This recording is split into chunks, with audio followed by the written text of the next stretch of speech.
Guillermo Pepe, fundador de Mamotest, la primera red de telemamografía de América Latina. Hoy la única manera de luchar contra el cáncer de mama es a través del diagnóstico precoz. Resolvimos entonces desarrollar la primera red de telemamografía de América Latina. Esto es un centro madre donde están los médicos especialistas en diagnóstico mamario y luego abrir en el interior de las provincias centros satélites. A estos centros satélites las mujeres acuden, se hacen la mamografía, esa mamografía se envía a través de internet que la devuelven al lugar de origen con su correspondiente diagnóstico en menos de 24 horas. Con esto logramos que las mujeres no tengan que trasladarse y tengan a los médicos especialistas cerca de su casa, ¿no? Hoy estamos llegando a 25.000 mujeres, pero podríamos llegar en los próximos 2 o 3 años a 200.000 mujeres por año. Se podría pensar en toda una industria que exporte diagnóstico médico de alta calidad al mundo, ¿no? Acabamos de empezar, digamos.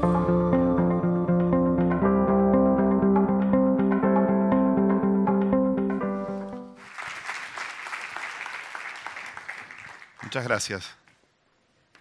A ver si anda el micrófono. Sí, anda el micrófono. Espectacular.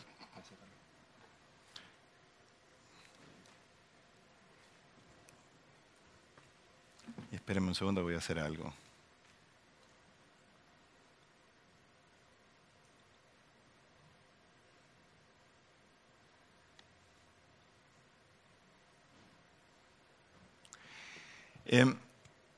Muchas gracias por recibirme y por permitirme charlar con ustedes y también por escuchar algunas de las cosas que entre los saltos y la laptop y la conectividad y Keynote y PowerPoint, etcétera, se hace más complicado porque uno se va organizando frente a la charla y va escuchando o mirando de reojo las charlas anteriores.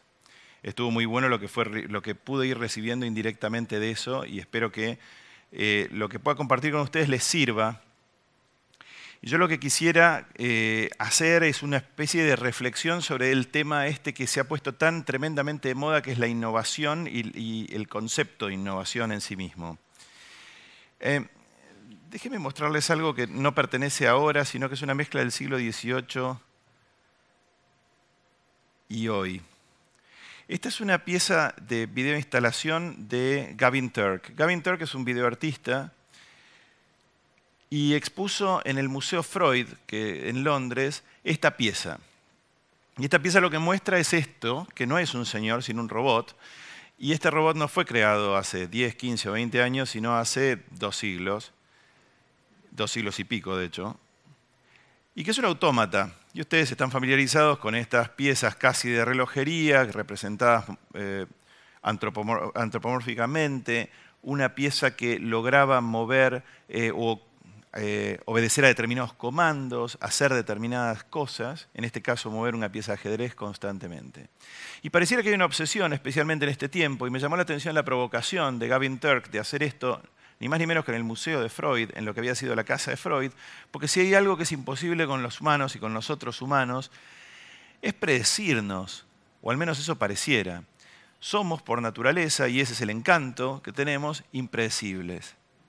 Pero sin embargo pareciera haber una fuerza enorme de capitales, de interés, y la tecnología pareciera darnos unos inicios de confianza de que la predicción de nuestros comportamientos es posible, y entonces las primeras moscas que van a esa miel son las del marketing, que están desesperados por entender si digo A va a ocurrir B, C o D.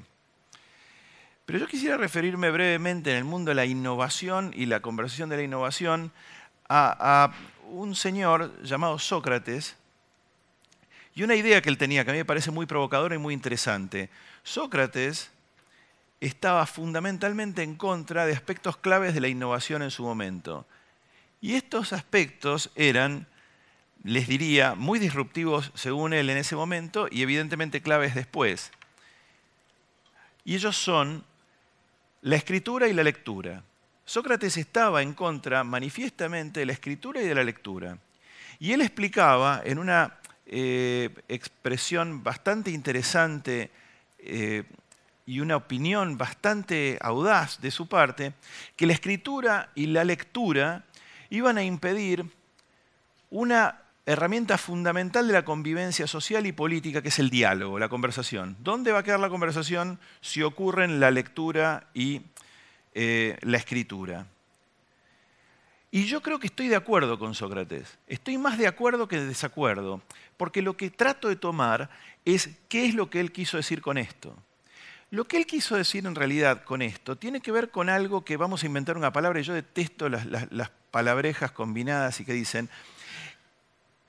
que tratemos de prestar atención también al opuesto de la innovación, cualquiera sea la palabra. Porque es probable que en cada paso de la innovación nos estemos olvidando de algo. Entonces, en general, cuando uno habla de innovación, uno habla de lo nuevo. Y uno entiende que lo nuevo es lo que va a venir. Y probablemente no sea verdad eso. Lo nuevo no es necesariamente lo que va a venir. Lo nuevo es muy probablemente también lo que pasó. Solo que visto por uno, ahora eso cambia. No es lo mismo el Quijote leído por una persona hoy que por una persona hace 30 años y por vos o por mí o por ella. No funciona de la misma manera simplemente porque somos sujetos con una cantidad de experiencia que expuestas a esas otras experiencias generan una combinación diferente. De modo que yo tengo fuerte desconfianza con muchos de los elementos que están relacionados con la familia de cosas que ocurren con el tema de la innovación. Y si me permiten, me gustaría compartir con ustedes algunas cosas del camino que me llevó a pensar este tipo de cosas y ponerlos de alguna manera en crisis frente a ustedes. Idealmente vamos a tratar de hacer pelota estas ideas en la cabeza de ustedes y probablemente esto también me ayude a cambiarlas o a evolucionar hacia algún lado, pero es ciertamente lo que me está pasando aquí y ahora y me ha pasado en los últimos tiempos respecto a este tema. ¿Cuál creo que es la clave del opuesto o cualquier palabra que uno elija como un opuesto a innovación? A mí me parece que hay veces que hay que rebobinar en determinados temas para comprender, en el contexto de la próxima gran cosa que va a ocurrir, algunas ideas que a mí me parecen, o unas nociones que me parecen importantes. Primero, la noción de propósito. ¿Para qué es esto que estoy haciendo? Respecto de mi naturaleza humana, respecto de mi condición. ¿Para qué es esto? ¿Esto transmite en mí o desde mí y hacia los demás un sentido de propósito? El segundo tema es si estoy dispuesto a comprometerme con el tema en el que me estoy metiendo o con el tema en el que voy a innovar. Y creo que la inteligencia artificial es uno de los temas que a mí más particularmente me molestan y me dan pánico al respecto, porque me da la impresión de que mucha de la gente que está involucrada en inteligencia artificial está comprometida con la idea de crear máquinas capaces de pensar como humanos o mejor, y eventualmente de esa inteligencia potencialmente reemplazar a la inteligencia humana para que la inteligencia humana pueda dedicarse a cosas quizás más valiosas o más virtuosas. Vamos a suponer eso. Lo que considero que pasa, y he conocido gente trabajando en inteligencia artificial lo suficiente como para poder empezar a decirles, es que hay un sentido de compromiso hacia una parte de esta ecuación, que es lograr que esa máquina piense. Y les voy a dar un ejemplo de una persona que conocí, que es el creador de Siri, la inteligencia artificial Siri, que luego fue vendida a Apple, y es el señor que ahora está desarrollando una de las iniciativas de inteligencia artificial más avanzadas del mundo, que allá por el 2040, él supone, va a lograr máquinas que respondan a comandos de vida social y de conducta, no solo prácticamente idénticos al humano, sino muy perfeccionados respecto de la selección y toma de decisiones. Toda esta cosa que digo la pongo ahora al lado de algo que yo le pregunté después de una presentación que él hizo y le dije, ¿están atentos y ustedes tienen un comité ético respecto de las consecuencias de lo que están haciendo para todos los humanos? Y él me contestó una cosa que me aterró, pero que tiene que ver con el compromiso, y me dijo, realmente, te tengo que ser honesto, estoy muy ocupado desarrollando. No creo que haya una pregunta más importante que la que tiene que hacerse una persona que está supuestamente organizando algo que va a rivalizar fenomenalmente con los seres humanos, que esa, y sin embargo, es tal el sistema de pensamiento y dedicación que hay que poner en semejante cosa que hace muy difícil considerar todas las otras. Nuevamente, creo que ahí interviene por un momento es el sentido de propósito de esto que estás haciendo. ¿Estás haciendo algo para qué, para quién y cómo y con qué consecuencias?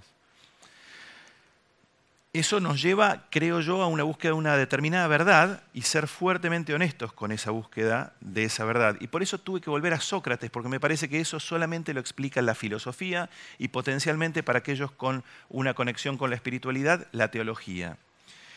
Y finalmente la belleza, que me parece que no es un elemento menor, que creo que es un elemento mayor. Nos vinculamos y nos conectamos con la belleza porque en general la belleza nos acerca a la felicidad. Y esto no es menor, y no necesitamos un neurólogo o un neurocientífico, como se llama ahora y está tan de moda. En cuanto ocurre cualquier cosa, hay que traer un neurólogo para explicarnos por qué ocurre. Y si bien me parece muy tentadora la idea de explicar cuáles partes del cerebro se prenden o se apagan o se activan o no se activan en tales o cuales condiciones, hay una cosa que es mucho más fuerte, que está en relación con la espiritualidad, que es qué me pasa, qué considero que es bello, qué considero que no es bello. Este es un señor que es uno de los socios de New, desde el lado de Boston, que se llama Alex Pentland. Alex Pentland es el creador de este libro, que se llama Social Physics, y básicamente él viene trabajando en dos ramas. Una que se llama Wearable Technology desde el año 80 y pico, y él andaba con unos anteojos a comienzos de los 90 con una cámara de video conectada a una mochila en donde llevaba otra cosa y demás, que luego se convirtió en lo que nosotros conocemos como el proyecto Google Glass. Pero en definitiva él llenaba el cuerpo de tecnología, no necesariamente para convertirnos en portadores de tecnología, sino para convertirnos en receptores de estímulos y de información. ¿Por qué? Porque él comprendía que toda esa información junta se iba a convertir, quizás, en un dato muy importante de nuestra huella de comportamiento, potencialmente, si esa tecnología está expuesta a una gran cantidad de población, a patterns de comportamiento globales, sociales, y eventualmente, si eso se refina más, a predicción del comportamiento. De alguna manera volvemos al robot que hacía estos movimientos. Y Alex Pentland no es una persona que considera que el ser humano es un robot. Pero quiero decir que el ingreso de todos estos elementos ha producido algunos cambios en donde muchos de nosotros nos hemos, en cierto modo, robotizado. Y me gustaría tocar ese tema por un segundo. ¿Cuáles son los tres elementos que considero que hoy están en juego y que son importantes para poder comprender un poco qué es lo que está pasando allá afuera con un montón de gente o con todos nosotros respecto de tal o cual tema? Hay tres elementos que me parece que son importantes, que es uno, el poder no ignorar nuestro poder creativo, comprender el poder científico que nos está, de alguna manera, se está acumulando naturalmente y en algunos casos brutalmente a través de la tecnología, y algo que a mí me parece que es esencial y por lo tanto está arriba, que es el poder inquisitivo del periodismo, históricamente el periodismo, pero que en definitiva es el poder esencial de la filosofía, que consiste en preguntarse y preguntar. ¿Qué tipo de preguntas estamos haciendo respecto de qué temas?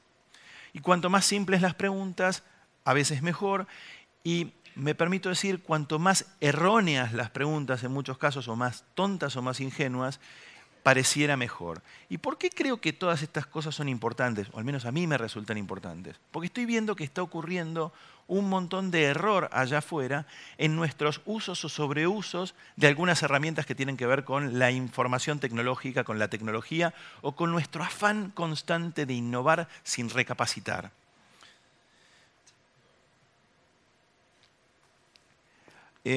Estoy pasando rápido algunos de los chats porque no quiero que se alargue el tiempo, pero quiero decirles una cosa que me parece que es importante. Cuando uno aplica una determinada forma de pensamiento, y escuchaba en la charla anterior la palabra nerd y la utilización de la palabra nerd, y estoy de acuerdo que hay un exceso de ese tipo de pensamiento,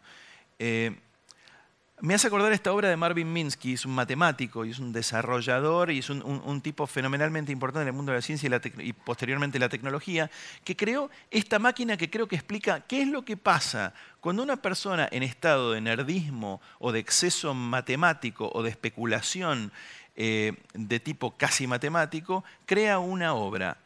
¿Y qué es esta máquina que él creó?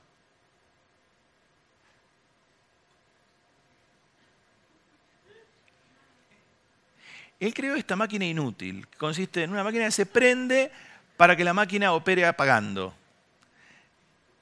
Y que es muy amiga del video, el loop, ¿no? De video, porque uno podría quedarse horas, creo yo, me podría quedar un buen rato mirando esto, y si es posible con un sándwich en la mano me quedo más.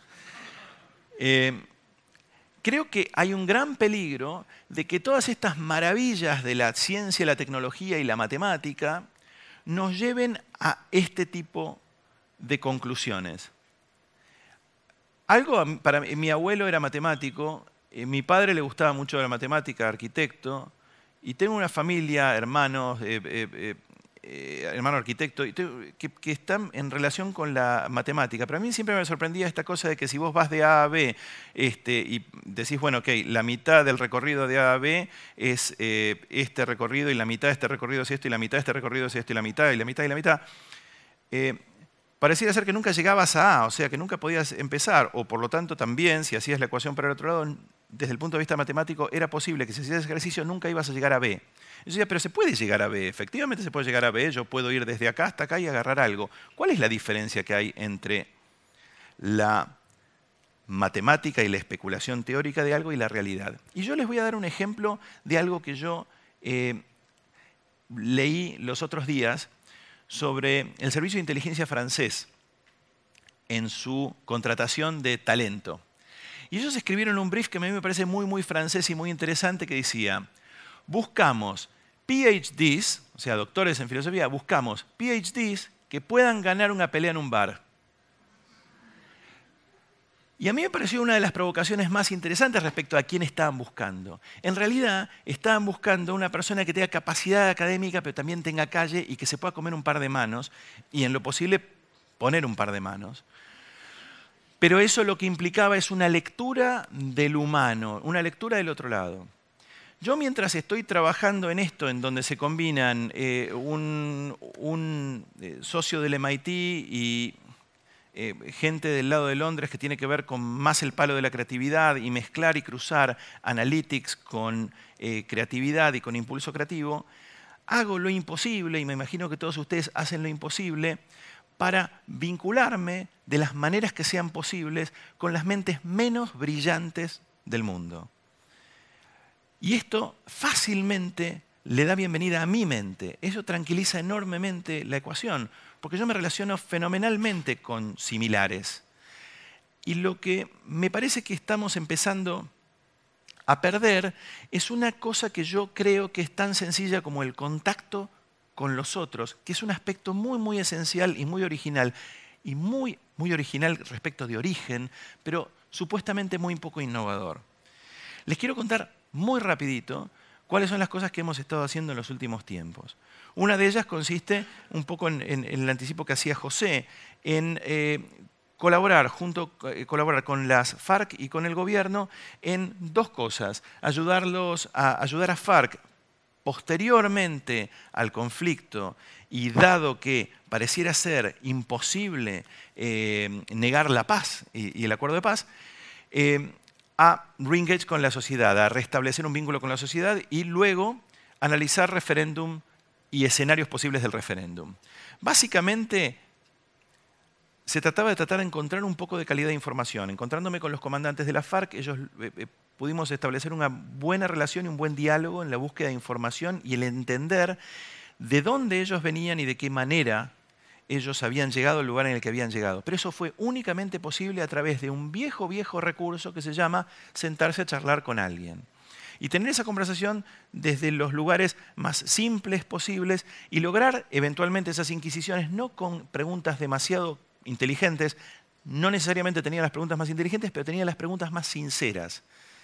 ¿Qué cosa había llevado a tal o cual persona a estar en la selva 30 años? Para que ustedes tengan una idea, un militar en Colombia tiene que hacer una rotación muy continua en la selva, porque es una cuestión de unos pocos días y te empezás a sentir absolutamente desbordado por la situación física, por la situación topológica, por la situación de la temperatura y de la humedad, de los insectos, de las molestias y demás. Y estamos hablando en términos de días, que tiene que haber un relevo de un grupo a otro grupo. En el caso de la FARC estamos hablando de personas que han estado 20, 25, algunos de ellos 30 años, solamente en la selva. Ahí dormí. Este es un vecino con un AK-47. Esto es un lugar llamado La Economía, donde se guarda la comida. Te vas dando cuenta que estás entrando más en confianza cuando puedes filmar a dos guerrilleros, uno cortándole el pelo al otro. Esto es a la noche, en una celebración que tenía que ver con la esperanza que ellos tienen del final de la guerra, que es una esperanza que luego de empezar a conocerlos entiendo que es genuina. Este es un señor, un fotógrafo, que tiene mucho que ver con el tema de la belleza para mí, que no tenía las credenciales para entrar al campamento de la FARC y que nos conocimos en un avión y que entró con nosotros al campamento. Y es un fotógrafo que trabaja para Getty, pero que ha publicado fotos importantísimas de New York Times en particular. Durante esos 2 días y medio, las fotitos que yo les mostré, que son fotitos de iPhone, él obtuvo estas fotografías que muy probablemente el año que viene estén en el WordPress Photo en algún lugar de eso. La observación con humanidad y con simplicidad puede llevarnos a lugares de enorme felicidad y de enorme belleza, aún en situaciones de terrible tragedia. Y si ustedes entran en el detalle de algunas de estas imágenes, se van a dar cuenta que tal es el caso. Hay tragedia y hay belleza y están juntas. En La Habana nos fuimos encontrando con cada uno de los protagonistas de esta discusión de paz. Uno de ellos es el señor llamado Pablo Catatumbo, que es uno de los 3 comandantes de la FARC. Iván Márquez, Pablo Catatumbo, Ricardo Telles. Este fue el encuentro junto con Francisco Moreno Campo en donde nosotros pudimos comenzar a hablar de la importancia del pedido de perdón de la FARC a la sociedad.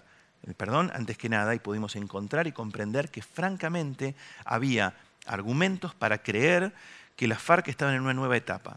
Y en esta nueva etapa el perdón tenía que venir antes que ninguna otra cosa. Pero voy a ir derecho a algo antes, y voy a saltear el video este. No solo el pedido de perdón, no solo ellos estuvieron de acuerdo con el pedido de perdón, sino que empezó a ocurrir en hechos tremendamente trágicos, puntuales, en donde las FARC se sentaron con familiares de las víctimas de esas tragedias y pudieron decirles genuinamente, luego de años de explicar cuáles eran sus pautas, sus condiciones, por qué estaban haciendo lo que estaban haciendo, pudieron decir perdón antes que nada.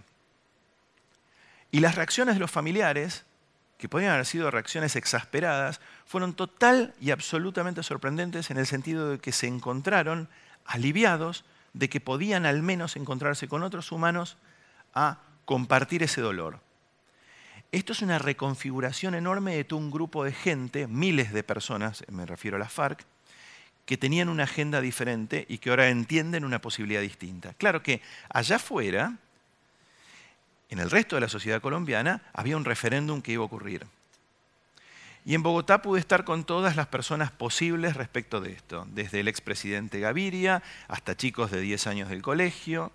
Y estos son algunos de los puntos que tienen que ver con observar y con volver a algo muy simple. Cuando se les preguntaba a los chicos, ¿ustedes qué creen que son las FARC?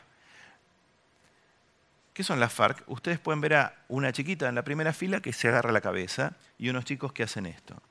Si uno no seguía por las palabras solamente, y las palabras eran contundentes, sino nada más que por la reacción física de esos chicos, se daba cuenta de algo que es más importante que nada.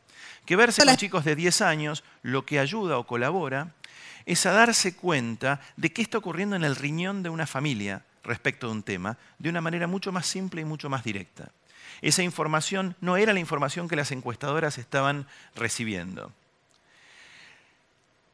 Este es Humberto de la Calle, que es el ingeniero principal del Acuerdo de Paz, que estuvo absolutamente de acuerdo con esta iniciativa, que es, si se le diera a la gente la posibilidad, en vez de la posibilidad binaria de un sí o un no, luego de toda la información que nosotros habíamos recibido, de que pudieran quizás decir que sí, pero hacerlo con rabia y poner esa condición de que lo hacían con rabia, es muy probable que ellos, ciudadanos, se hubieran sentido menos inocentes al decir que sí sin conocer cuál es exactamente el outcome de una situación, el desenlace de una situación. Sí, pero no creo en la FARC completamente. Tengo dudas y razones para dudar. Sí, pero no creo en el presidente Santos y sus auténticas motivaciones, pues es un político. Sí, pero tengo demasiada bronca por todos los años que ocurrieron y me parece que esto es un acuerdo imperfecto. No obstante, considero que la paz es importante. Nosotros hicimos esta indagación y esta indagación contrastaba muy fuertemente contra todas las encuestas que se estaban dando en ese momento, en donde indicaban que el sí más o menos estaba en un 65% en algunos casos, 60%. Me refiero al sí al acuerdo de paz versus el no. Nosotros hicimos una cosa que fue distinta. Preguntamos por el sí y por el no y nos dio los mismos datos que nos daban las demás encuestadoras. Y luego le preguntamos a la gente, pero si tuvieras la opción de decir sí con rabia y poder poner en las redes sociales que vos dijiste sí con rabia y tu rabia tenía que ver con esto, esto y aquello, ¿vos qué harías? La población que votaba supuestamente del 65% por el sí, migraba en un 15% hacia el sí con rabia. La del no ni se movía. Lo que indicaba eso, muy simplemente, era que mucha de la gente que decía sí, en realidad, A, estaba con rabia, B, probablemente fuera a votar por el no o no votar. Y eso indicaba que había un swinging de un lado hacia el otro muchísimo más pronunciado del que creíamos. Eso nos llevó a este espanto de un analista de datos y a mí a Cartagena en el día de la firma del acuerdo de paz. Esto es una semana antes de la firma del acuerdo de paz. Y van a encontrarme a mí totalmente transpirado, desesperado, tratando de explicar que nosotros teníamos un análisis que nos estaba dando otra cosa. Ahí vamos al video de ustedes, ¿verdad? Con unos 3 minuticos que nos va a compartir Carlos Bayala, cofundador y director creativo de NIU, nos va a dar unos trucos de comunicación para posicionar... No iba a dar unos trucos. Esto era una conferencia de todos los políticos por el sí y era un festejo previo a la firma del acuerdo. Es gracias al arte de vivir, al líder espiritual Sri Sri Ravi Shankar, que me invitó a participar en las charlas de paz. Tuve la oportunidad de estar en La Habana, tuve la oportunidad de estar con líderes de todos los diferentes ángulos de este acuerdo y estoy muy emocionado de poder colaborar. Mi único mensaje para con ustedes en estos 2 minutos y medio es el siguiente. Nosotros estamos trabajando y uno de los socios de la compañía que yo dirijo en Londres, del lado de Boston, es el líder de Human Dynamics en el Massachusetts Institute of Technology. Y nosotros estamos haciendo una investigación paralela sobre qué está pasando con el sí y qué está pasando con el no. Y esto es importante que ustedes lo escuchen. Por favor. Según los datos que nosotros tenemos en este momento, el no es más fuerte de lo que parece. Lamentablemente el no es más fuerte de lo que parece. Como yo vengo de Londres, tengo el antecedente de un ejemplo de algo que pasó hace muy poquito, muy grave, que fue el Brexit, como ustedes saben. La semana anterior al Brexit y la derrota del sí en el Brexit, todo el mundo hablaba de que Inglaterra, Gran Bretaña se quedaba en Europa, no se quedó en Europa. ¿Por qué? Porque los que votaron por el no estaban calladitos. Y solamente se presentaron a votar un día de lluvia en donde los que tendrían que haber votado por el sí estaban o en un festival de música, Glastonbury. Ya está. ¿Sí? Gracias. Ahora vuelvo a la... Yo estoy desesperado ahí tratando de explicarles que el no viene más fuerte y lo más extraño y lo más interesante es qué fuerte es el wishful thinking, llamado por los ingleses, o el pensamiento guiado por el deseo, de que muchísima gente que estaba votando por el sí creía que efectivamente lo que se les estaba diciendo en las encuestas iba a ser verdad. Lamentablemente la información no funciona de esa manera y si uno la cruza con un poquito de psicología se da cuenta. Pero obviamente los medios al día siguiente de la derrota del sí por el no, por un margen muy pequeño, 51 versus 49, pero no obstante es una derrota fenomenal de todos los sistemas de encuestas, se preguntaban por qué había pasado lo que había pasado. Lo que había pasado, y esto lo habíamos hablado y lo hablamos con José en su momento, es que el médico no miró a los ojos al paciente. Y esto es algo que los médicos lo hacen desde la prehistoria. Lo que ocurrió es que la innovación de tratar de entender con determinados análisis y materiales y monitoreos, etcétera, etcétera, con herramientas nuevas, olvidó algunas de las herramientas más viejas. Por ejemplo, les doy una pauta. Cuando ustedes le pregunten a alguien qué va a hacer respecto de algo determinado, si sí o si no va a hacer tal cosa, hay algunos truquitos que son muy básicos que los enseñan en el barrio, que es cuánta gente contestando sí mira para abajo, cuánta gente contestando sí mira derecho, cuánta gente contestando sí mira para arriba. Lo segundo que hay que preguntarse es, esa persona que contestó sí o no, cuando se fue caminando, ¿qué conducta física tenía? ¿Lo observaron? Si dijo que no, miró derecho, miró para abajo, miró para arriba. Cuando se fue caminando, ¿qué hacía? Tercera pregunta, que está buena, que se le puede hacer al encuestador. ¿Ese que te dijo sí, le crees o no? Me acuerdo de haber tenido una conversación con una increíble y legendaria compañía de investigación en donde yo les preguntaba, ¿pero cómo saben que la gente no les miente cuando le preguntan? Bueno, tenemos sistemas. Y cuando uno escucha, bueno, tenemos sistemas, uno tiene que empezar a dudar, porque para eso no hay muchos sistemas. O sí, quizás hay sistemas, según algunos, y yo tengo la sensación de que a veces se trata de algo más simple. Lo que entiendo que pasa es que no hay una conjugación suficientemente feliz entre aspectos esenciales, no innovadores, pero esenciales, y algunos aspectos que ha traído la tecnología. En los 70s y comienzo de los 80, cuando la información tecnológica no era tan vasta como es ahora, la influencia de psicólogos y antropólogos sociales era enorme. Luego, cuando la información empezó a ganar en tamaño y en escala y en posibilidades tecnológicas de obtener todo ese dato, los psicólogos y los antropólogos sociales fueron dejando espacio a otro tipo de analistas. ¿Quiere decir que unos están de acuerdo, que unos están bien, otros están mal? No, quiere decir que hay una, por ahora, deficiente convivencia de esas partes. Yo hice esto en septiembre de este año respecto de Trump porque tuve la posibilidad de hablar con gente muy cercana a Bill Clinton y a Hillary Clinton en su momento y yo estaba desesperado porque sentía que iba a ganar Trump y obviamente como cualquier ser humano que está viendo una cosa que entiendo yo puede ser muy dramática para el mundo, estaba muy angustiado con esa posibilidad. Y lo que yo sentía en ese momento es que los Estados Unidos estaba viviendo algo, que es una, y lo tengo en un mail escrito a ellos en su momento, que luego fue bombardeado a John Podestá. Que los Estados Unidos están viviendo una etapa postdemocrática, una etapa en donde la democracia ha demostrado, no los políticos solamente, la democracia como sistema ha demostrado ser enormemente ineficiente y en donde algunos ingredientes como House of Cards, como gran autor de todo eso, demuestra el enorme cinismo, es la serie de televisión House of Cards, un enorme cinismo de la clase dirigente respecto de los problemas que están ocurriendo. ¿Qué ocurre inmediatamente en paralelo? Que una persona viene y da la respuesta simplista que da Trump de yo funciono sin cadena, voy directo y te digo lo que soy. Soy esto y también soy esto, soy aquello y soy lo otro, pero ¿sabes qué? Me la banco.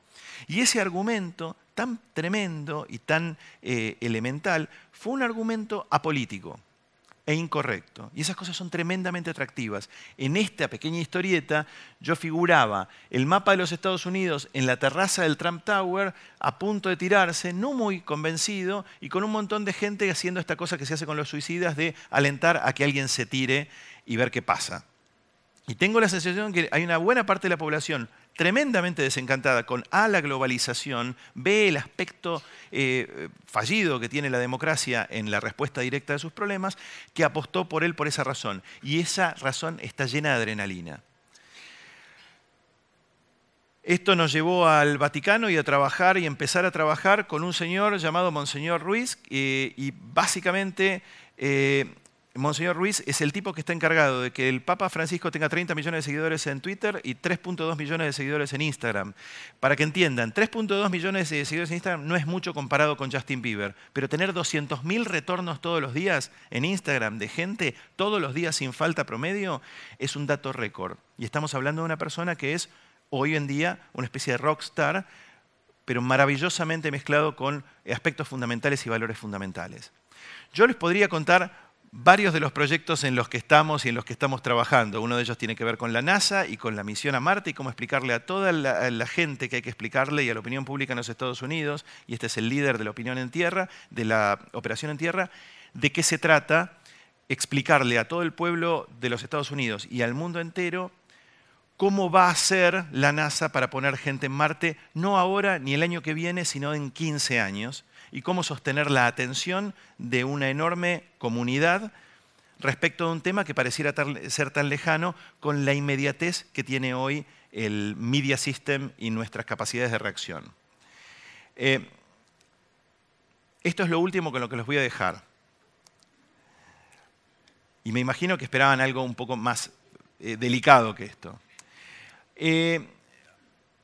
Hay una gran tragedia mundial que tiene que ver con los alimentos, y en los alimentos hay dos categorías, lo orgánico y lo no orgánico, y en lo no orgánico obviamente están presentes los agroquímicos, con todos los desafíos que proponen los agroquímicos y con todas las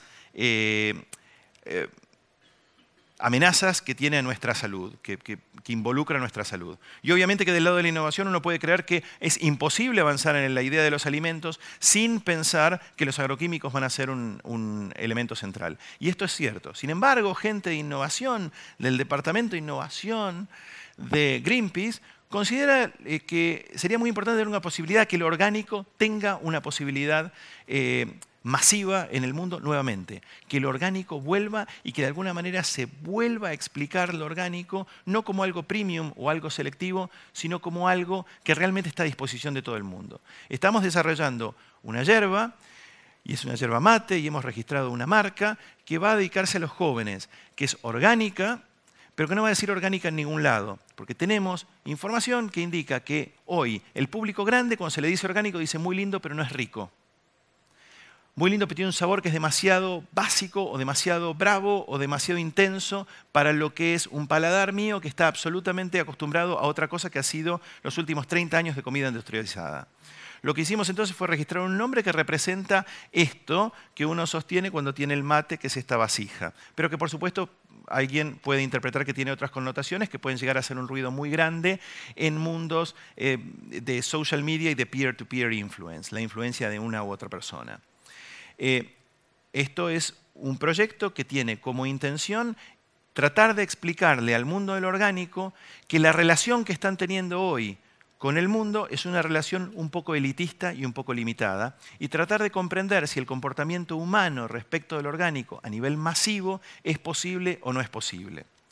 Fundamentalmente, lo que queremos es obtener de cantidades enormes de información y cantidades enormes de impresiones algo tan simple y tan vívido como esa montaña dada vuelta que nos lleva a ese mosquito que está vivo. ¿Por qué? Porque lo que quisiéramos encontrar es, en cada oportunidad de comunicación que tenemos, a través de la enorme cantidad de información que recibimos, un dato simple que es aplicable a hoy, aplicable a hace 4 siglos o a 10 siglos, que es encontrar elementos genuinos de vida.